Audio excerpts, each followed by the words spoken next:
लेकिन हम सबको किसी से चेयरमैन साहब से किसी तरह का विरोध नहीं है, सभापति से विरोध नहीं है। हम सब समन्वय बना के चलेंगे और नगर परिषद चलाएंगे, क्योंकि खटास करने से विकास गति रुकेगा। और हम सब बिहार शरीफ नगर निगम की राजनीति में चर्चा का विषय बना शक्तिशाली समिति का चुनाव। बिहार के अधिकांश नगर निगमों और नगर परिषदों में स्थायी सशक्त समिति का चुनाव शांतिपूर्ण माहौल में संपन्न हो चुका है। कई जगहों पर निर्वाचित सदस्यों, मेयर और डिप्टी मेयर के बीच बेहतर तालमेल और सौहार्द देखने को मिला। हालांकि बिहार शरीफ नगर निगम में हुए चुनाव ने राजनीतिक हलकों में नई चर्चाओं को जन्म दे दिया है। चुनाव के दौरान वार्ड पार्षद दो अलग अलग खेमों में नजर आए। राजनीतिक गलियारों में सबसे अधिक चर्चा उन नेताओं की रही जिन्हें लोग लंबे समय से एक साथ देखते आए थे, लेकिन इस चुनाव में वे अलग अलग पक्षों में दिखाई दिए। इसे लेकर तरह तरह की चर्चाएं हो रही हैं और लोग इसके पीछे के कारणों को लेकर अपनी अपनी राय व्यक्त कर रहे हैं। इधर बिहार शरीफ नगर निगम की चुनावी हलचल की चर्चा राजगीर नगर परिषद तक पहुंच गई है। राजगीर के वार्ड पार्षद अजय कुमार ने इस मुद्दे पर अपनी प्रतिक्रिया देते हुए कहा कि किसी भी चुनाव को व्यक्तिगत रिश्तों से नहीं जोड़ना चाहिए।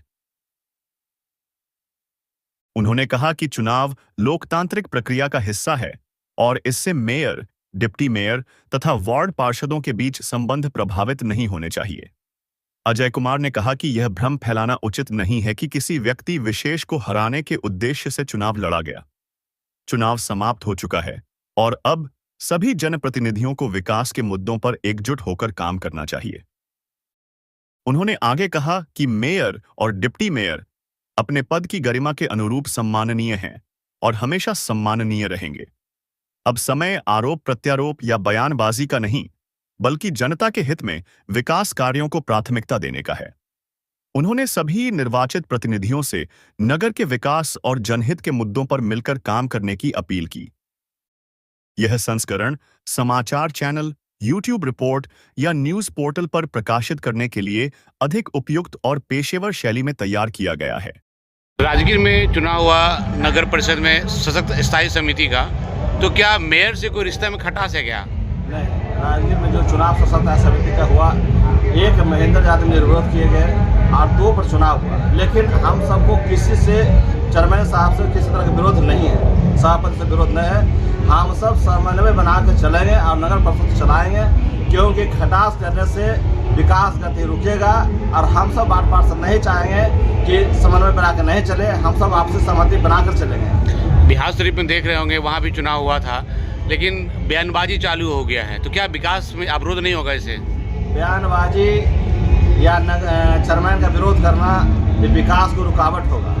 हम चाहते हैं कि जो परेशानी को मिल बैठकर बात किया जाना चाहिए, और नगर परिषद हो या नगर निगम हो, इसको आगे बढ़ाने के लिए वार्ड पार्षदों का सहयोग नगर चेयरमैन और मेयर को मिलना चाहिए। जब तक वार्ड पार्षद सहयोग नहीं करेंगे, वो नगर निगम हो, नगर परिषद हो या नगर पंचायत हो, या आगे नहीं बढ़ेगा।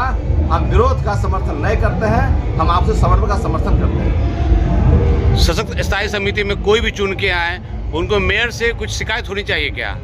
देखिए, काम अधिक सुचारू रूप से चलता है, जनता का काम विकास अधिक होता है बेहतर ढंग से, तो विरोध नहीं होना चाहिए। यदि आम जनता को कोई भी समस्या पर बात हो तो सब मिलकर बैठकर बात करना चाहिए, समस्या का समाधान होना चाहिए। विरोध का क्या वजह बनता है? हम सभी को उद्देश्य है कि विकास करें, नहीं तो वहाँ विकास से बाधा क्यों, विरोध क्यों? वहाँ पे क्या है, 2 भाग में बढ़ गए थे वार्ड पार्षद, और एक को कहना है कि एक जो है मेयर और डिप्टी मेयर की तरफ है और दूसरा वार्ड पार्षद अपने में है, तो ऐसा होता है कि ऐसा होना चाहिए? सवाल हम पूछते हैं आपसे, शहर का विकास करने के लिए गुटबाजी है जरूरी। हम चाहते हैं कि समन्वय से विकास होगा, गुटबाजी से विकास न होगा, और गुटबाजी न हो, समन्वय बनाकर चलना चाहिए और शहर का विकास होना चाहिए।